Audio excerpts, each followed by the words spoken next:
Psychological safety. It's a very important topic in leadership, and it's natural step after trust that we covered some time ago. It's a hidden engine of team performance, and I want to explore it with you guys in this episode. So listen up.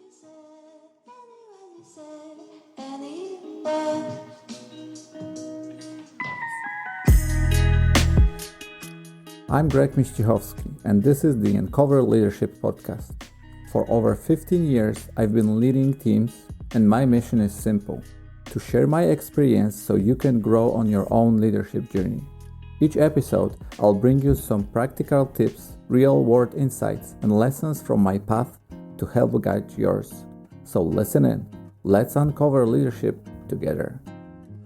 And let's start with the core understanding of what psychological safety means. And in my opinion, psychological safety means that people, the team members that you're working with, feel safe to take risks, they feel safe to ask questions, and to admit mistakes without the fear of humiliation or punishment, not even punishment, but just pointing fingers or being mean by other team members. So what it's not, psychological safety, it's not meaning to be comfortable for all of the time, because there will be situations when the team member is going to feel stressed. There's going to be deadlines that are going to be approaching, there's going to be scope creep, there's going to be changes in the last minute. So no comfortable, but say to raise concerns.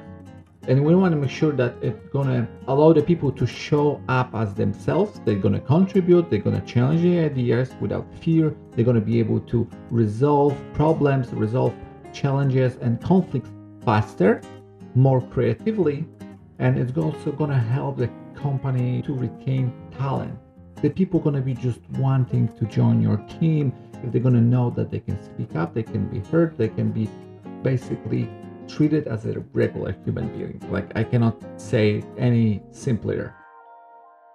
Now, getting the kind of the core understanding of psychological safety covered, let's think about what usually people think about psychological safety. And you could heard about the myth circling around that it's to being soft, to avoid conflict.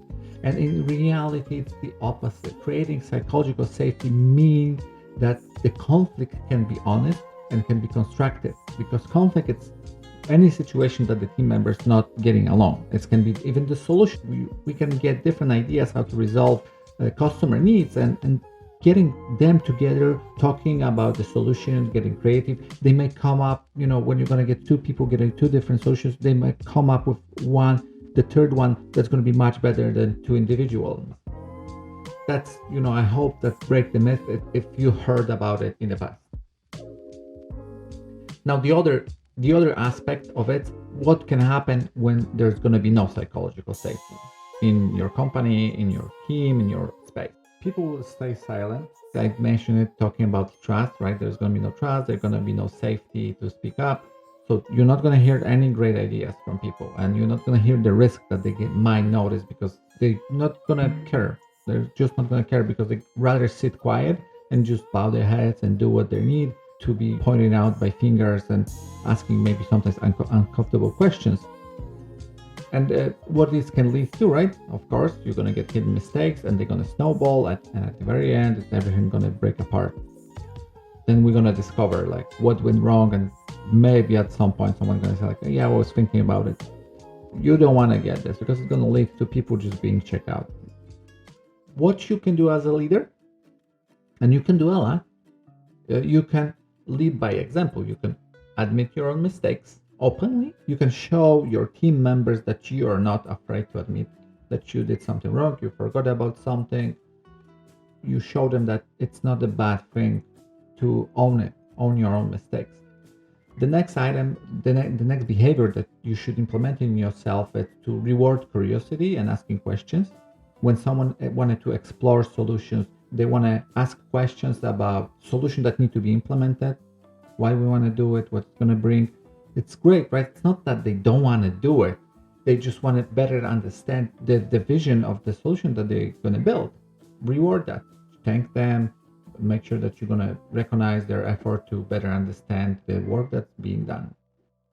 And make sure that we're going to normalize the healthy debate in the teams. We don't want a huge heated argument between team members. We want to make sure that it's going to be on a human to human normal level. They're going to explore different ideas. They can accept that someone's opinion is different, someone might think different way, but they can express each other, right? Everyone can express their concerns, their ideas. Others should listen to them, and they don't have to agree on everything. We can just discuss and go ahead with the best solution, but they're going to be listened to. So they're going to understand, like, all right, I had my idea. I can still think that my idea is better, but because we discuss all of the options and the whole team choose different solution, I'm going to go along with, because I love this team and I know I am safe in this team. So I want to be part of it. An additional step that you can do as a leader is to make sure that you're gonna watch your people. You're gonna listen to the conversations, and when you have the opportunity, when people are on the camera, and when you're lucky enough to have everyone in the room, you observe them, what they're doing. You can observe the body language. You can hear the tone of voice. If you can start recognize when they're annoyed, when they are angry, there are gonna be small cues, and it's much more easier when they're in person. You're just gonna see it on their face, or they're gonna start leaning different way. There are a lot of cues that I have some observations in the teams that I work with, and I just know, like, he doesn't like it. This is not the solution that she would go with. And it's great because you as a leader understand that they might not be on the same page, that the person that's speaking at the time, but it's very important that they're not gonna kind of react in a very negative way when they're gonna say, like, oh, stop, your idea is terrible, I don't want to listen to it. They need to be transparent with each other. They need to give everyone space to express their concerns and their ideas. Now, as always, I try to bring some real world examples so you can explore maybe in different areas based on my examples. The first one going to be NASA, the challenge and disaster, when some of the engineers noticed the problem, but they felt unsafe to raise a concern, and it led to huge tragedy, right? So it can be as simple as maybe software not working or something like that, to people actually dying. The other example going to be from Google and their high performing teams, that they don't like brilliant jerks. They don't want to get the brilliant jerks in a team. You don't want to get that one individual that everyone is looking for. You want to get the team members that talk with each other, treat each other with respect. And on the positive side is usually, and this is what should happen in the world, and I believe it's happening, the medical teams that openly discuss the outcomes of errors during the procedures. They need to talk about it, what went wrong, because sometimes it leads to patient death, and they don't want to repeat that mistake. So they need to sit down, like, kind of discuss honestly what could be wrong at that point. So at the very end, as always, I want to give you some practical advices as a leader, what you can do.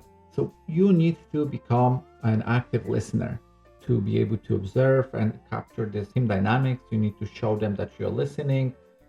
And to get to that, remember, ask more questions than you give the answers, because then you're just not listening. When your mouth is talking, your ears are shut.